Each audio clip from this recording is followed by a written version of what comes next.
Hello and welcome back to the channel. So looking back at day 4, it was definitely a bit more of a struggle just because of the direction changed, everything kind of changed. The weather was kind of 5 to 15 knots coming from like the east, so off the English Channel, which created some quite big waves. It was very cloudy and also foggy at times. So we were still leading Silver Fleet and we had 3 races planned, but sadly they only managed 2 due to the fog. Sadly we had our worst results at 38th and a 25th, which was kind of neutral for what we were thinking, considering we hadn't sailed with each other in those kind of conditions before. So it was kind of what we expected, but we would have liked to have done better. So looking back at race 1, we didn't get a very good start and kind of created a race from there, as we got rolled straight away almost. And then we worked our way back up to quite a respectable position from where we were. And then when we got to the top mark, we decided to jibe up early, which wasn't a good decision because we ended up getting covered by all the people and getting all their dirty air who were coming up the beat and going around the mark. So that was maybe something we could have improved, but downwind was just trying to learn how each other wanted to sail and what works best, which for us took quite a bit of time to like the race. So it wasn't easy, but it was just trying to do the best with what you had. So when we got to the bottom, as we were so far back in the pack, there wasn't really much we could do. So just trying to get a good mark rounding was kind of the aim, but it's not always easy once you're stuck back in the pack, getting lots of dirty air. So it's just trying to find the places where we could. But yeah, up the second beat we did manage to make back a few places just by getting a bit of clear air, just taking a few of the good shifts. But once we got onto the downwind, we still started to struggle and lose places, just because we didn't have the technique, we just haven't been able to practice it before. So it was just losing a few places down there, but we didn't lose any on the reach, which was a good thing. But yeah, not the best of races. Looking back at race 2, we had definitely a better start and we were managing to keep up with the top guys at the first beat, which was definitely reassuring, knowing that we could sail upwind well if we put our minds to it and got into a good space. So that was really encouraging. And then when we got round the top, we were really happy with the position because we managed to hold on to those kind of speed and height going up the beat. So that was really good. And we decided to go off to the right hand side instead of jibing off early and going to the left. So going off to the right worked at the start. Unluckily we caught a wave and somehow our boom came off, so I had to try and get that on, which took a while, so we did lose a few places there. There wasn't too much of a drama, nothing broken. So going down the run we still lost places, but at this point we'd made a plan of where we were going to sit. It made it a lot more comfortable for me. Instead of sitting in the boat, I managed to sit up on the side. So I had a definitely better view and I could work the kite a lot more. So that was a good thing. Once we got around to the bottom, we decided to go off to the right hand side, looking up the course. At first it seemed quite slow, we thought we were losing out quite a few places. But once we got almost halfway up, the breeze and the shifts came in from the right. So it meant that we got lifted up to the mark and it really helped us out. So that was really good. When we got to the top mark, that's when the fog started to roll in, so it was really difficult to try and see people.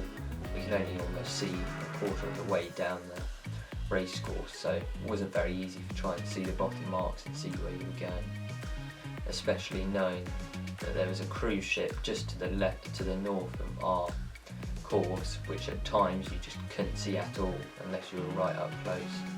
So that was a bit daunting, knowing that you could be miles off the course without even knowing it due to the fog. So on that second run, that's where we just decided we need to go conservative, just try and see where the front runners are, just try and follow them. And there was times where you just couldn't really see anyone, but that's what you had to deal with. So when we got to the bottom, we had lost a couple of spaces to people inside us, but we had made some for people who went out too far, so we didn't lose too much. But once we got round, it wasn't too bad, not too far to the finish. We got our 18th, so we definitely improved just sailing in the boat together in those conditions, which would have been promising if there were more days. We would have hopefully got better. But at that point the race officer decided, as kind of suspected, to can the third race and not bother because you could hardly see anything. So we got sent in for that, and then in the evening we had more of a relaxed evening, just waiting for the last day, which is usually the big night. Looking at the forecast, we could see that it was going to be very windy the next day, so it was very unlikely we were going to sail. And we decided we'd drop our mast just to be safe, especially with lots of boats around, not too much possibility of being able to tie them down. So we just took the sensible option of just taking them down, making it nice and easy for ourselves. So in the evening I decided I'd just go out with a couple of friends from Waldringfield Sailing Club, just for a drink or two, and just had a really nice relaxed time there, getting to know them a bit better. On day 5 we woke up to what the forecast had predicted, with it being very windy and very rainy, so the race officer decided nice and quickly, which was very useful, just to cancel the racing and finish it there. So it meant that we could all pack our boats up, just because especially I was leaving off in the morning, I needed to get away, so it was very useful. And then we just had a relaxed day, ready for the championship dinner and the prize giving in the evening.